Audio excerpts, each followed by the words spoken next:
मार्गशीर्ष मास के शुक्ल पक्ष की मोक्षदा एकादशी का जो व्रत करते हैं उनके समस्त पाप नष्ट हो जाते हैं। इस व्रत से बढ़कर मोक्ष देने वाला और कोई व्रत नहीं है। इस कथा को पढ़ने व सुनने से वाजपेयी यज्ञ का फल मिलता है। ये व्रत मोक्ष देने वाला तथा चिंतामणि के समान सभी मनोकामना पूर्ण करने वाला होता है। मोक्षदा एकादशी हर वर्ष मार्गशीर्ष माह के शुक्ल पक्ष की 10वीं तिथि के अगले दिन मोक्षदा एकादशी मनाई जाती है। इस शुभ अवसर पर भगवान विष्णु संग मां लक्ष्मी की पूजा की जाती है। साथ ही एकादशी का व्रत रखा जाता है। सनातन शास्त्रों में कहा गया है कि मोक्षदा एकादशी तिथि पर जगत के पालनहार भगवान श्री कृष्ण ने अपने परम शिष्य अर्जुन को गीता का ज्ञान दिया था। इसके साथ ही इस एकादशी पर गीता जयंती भी मनाई जाती है। मोक्षदा एकादशी व्रत की कथा। एक बार की बात है कि गोकुल नाम के नगर में वेखानस नामक राजा राज्य करता था। उसके राज्य में वेदों के ज्ञाता ब्राह्मण रहा करते थे। वह राजा अपनी प्रजा का अच्छे से पालन करता था।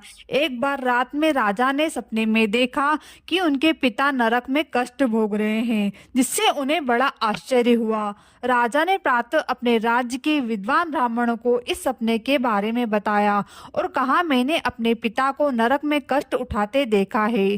पिता ने मुझसे कहा कि हे पुत्र, मैं नरक में कष्ट भोग रहा हूँ, यहाँ से मुझे मुक्त कराओ। जब से मैंने यह सपना देखा है तब से मेरे चित्त में बड़ी अशांति हो रही है। मुझे इस राज्य, धन, पुत्र, स्त्री, हाथी, घोड़े आदि में कुछ भी सुख प्रतीत नहीं होता है। राजा ने ब्राह्मण देवताओं से कहा कि इस दुख के कारण मेरा सारा शरीर जल रहा है। अब आप कृपा करके कोई उपाय बताइए जिससे मेरे पिता को मुक्ति मिल जाए। साथ में राजा ने कहा कि उस पुत्र का जीवन व्यर्थ है जो अपने माता पिता का उद्धार न कर सके। एक उत्तम पुत्र जो अपने माता पिता और पूर्वजों का उद्धार करता है वह 1000 मूर्ख पुत्रों से अच्छा है। ब्राह्मणों ने कहा, हे राजन, यहाँ पास ही भूत भविष्य वर्तमान के ज्ञाता पर्वत ऋषि का आश्रम है। आप उनके पास जाइए, वह आपकी समस्या का हल जरूर निकाल देंगे।